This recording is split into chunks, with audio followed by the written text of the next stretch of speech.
We have set out clear plans for school openings in January, including on-site lateral flow testing on return for secondary school students, continued regular testing at home for the education and childcare sectors, and a comprehensive contingency framework to manage outbreaks. As of 1st December, over 95.2 million tests have been completed across all education settings, and the Government has made over £100 million of funding available to education settings to support with costs. Schools and education settings have a range of measures in place to manage COVID and reduce transmission, including regular testing, additional hygiene practices, increasing ventilation and procedures for managing confirmed cases. From Tuesday the 14th of December, a new national daily testing of COVID's of contact policy was introduced.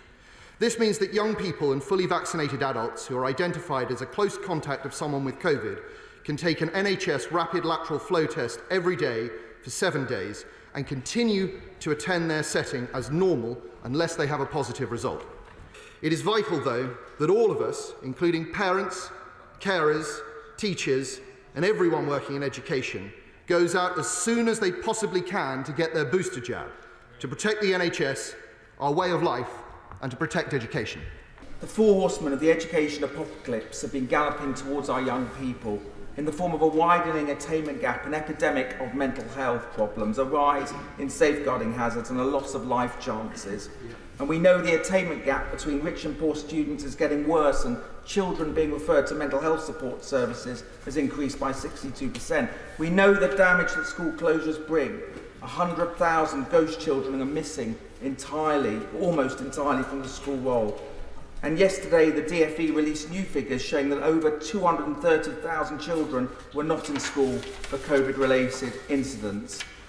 The government stated they want to keep schools open, but what is the plan in order to do so? There's a nationwide campaign for an army of NHS volunteers, but not for education. Why is a similar army of retired teachers or Ofsted inspectors not being recruited to support schools struggling to cope with staffing requirements?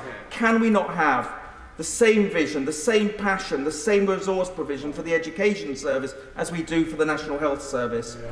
Despite the government's assurances, it seems to me we are moving, sadly, towards de facto school closures. I urge ministers to prove otherwise. Said about four things: testing, vaccination, ventilation, and hygiene. And these are the ways in which we will absolutely back schools to make sure that in-classroom teaching can continue. We are recommending that at the start of next term, all secondary school pupils will be tested right at the start of term, and we are offering a small amount of flexibility for the time at which schools can go back in order to make sure that this testing can take place. We are offering additional funding to make sure that this testing is available. I can reassure the House that schools have and will have all of the testing facilities that they require.